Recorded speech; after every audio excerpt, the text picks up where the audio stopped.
milestone. Age 40, unfortunately your head thinks it's 80. That's why you're bald, and you're compensating for that.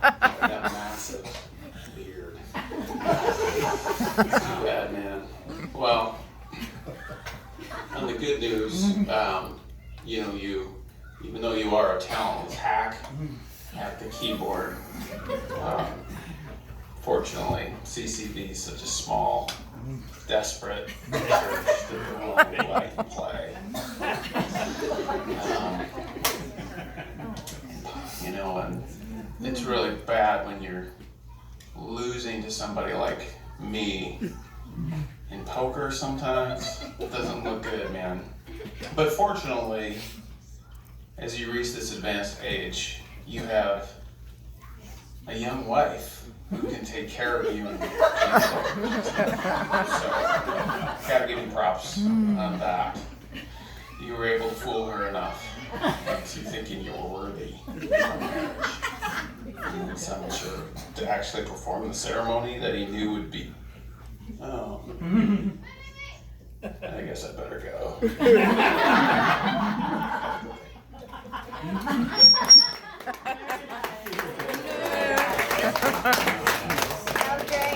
Okay, that was performance number 1. I would like to now welcome Chris Van Slyke to the stage.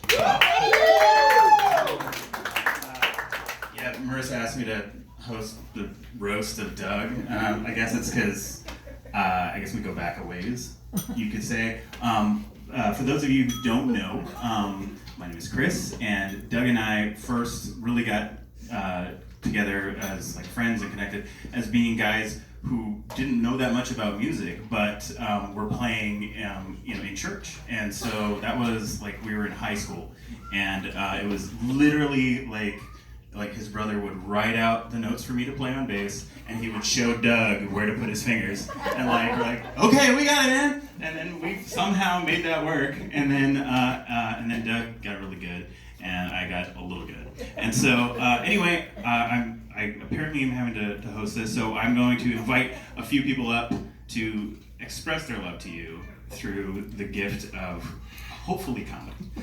So first, I want to invite your friend of mine, Christian Borman. Kristen!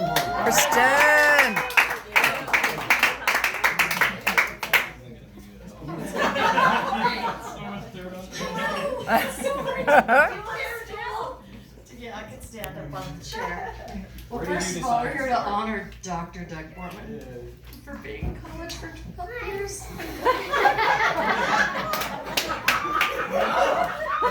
Shots fired!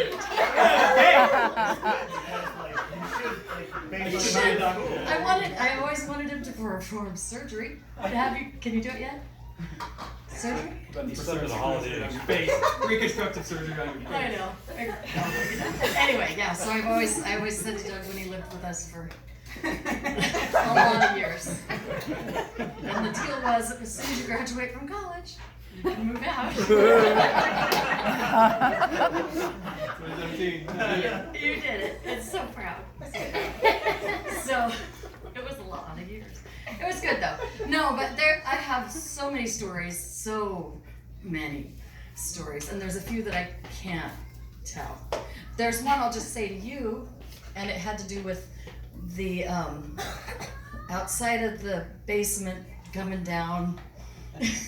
What was it? Was that Thanksgiving? Yeah, I'm familiar with that. Did you kind of hurt yourself falling down that? Okay. Anyway, so that's, I'm not going to tell that story. But I am going to tell the story about the time we lived in the house on Garnett, and I had 2 little children. Michael was in the bathroom, taking a bath. She was probably 3. I had a 6-month-old, so I got him. And for some reason, the normal dish that Doug makes chicken rice-a-roni in was unavailable.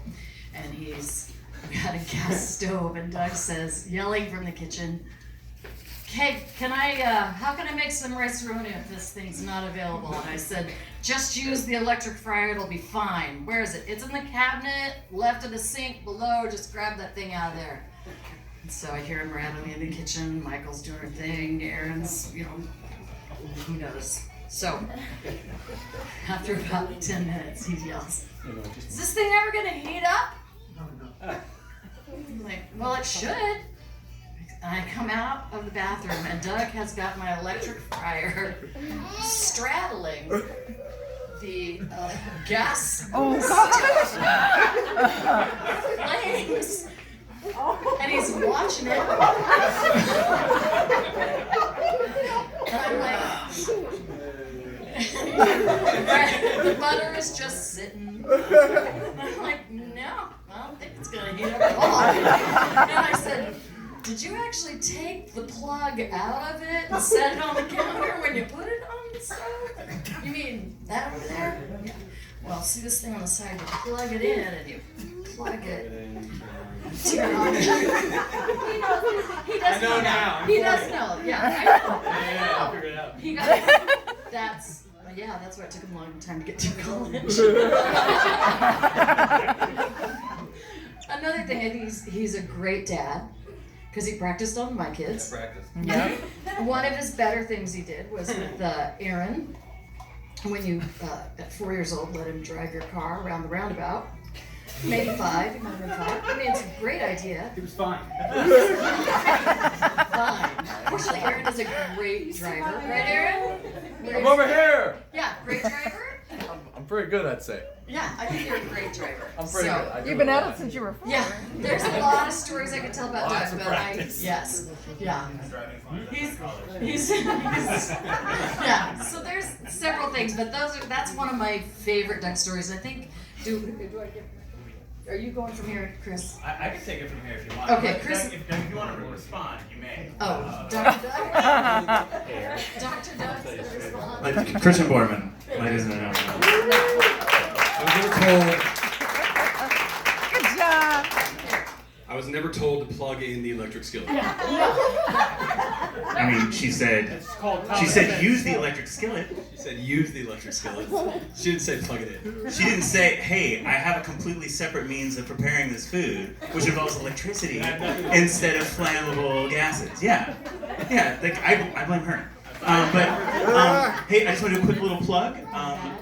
Christian has cut both of our hair, so if you want hair like ours, feel free to talk to Christian. She will help you out.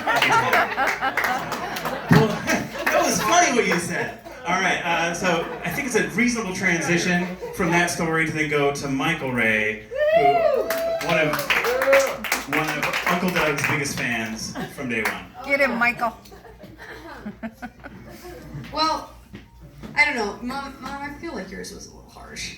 Like you can't just put him on blast like that. No, Doug was.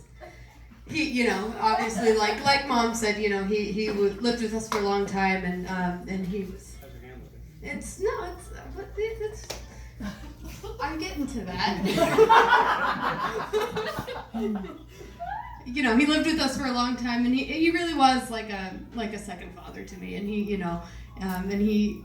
really made my childhood. He took care of me. When I was sick, and both of my parents were at work, and do you have any apple juice now? We got apple juice. Oh, okay, all right.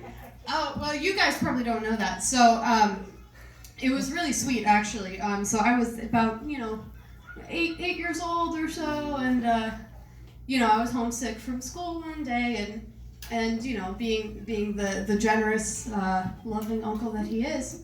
He was, hey Mike, you want some apple juice? Oh yeah, of course. What kid doesn't like apple juice when they're sick? And so it was really sweet. He got like a pretty glass for me and like put ice in it and probably like one of those little umbrellas or something. I don't know. So you get the gist. But it tasted a little funny to me. It was a little thick, a little oily.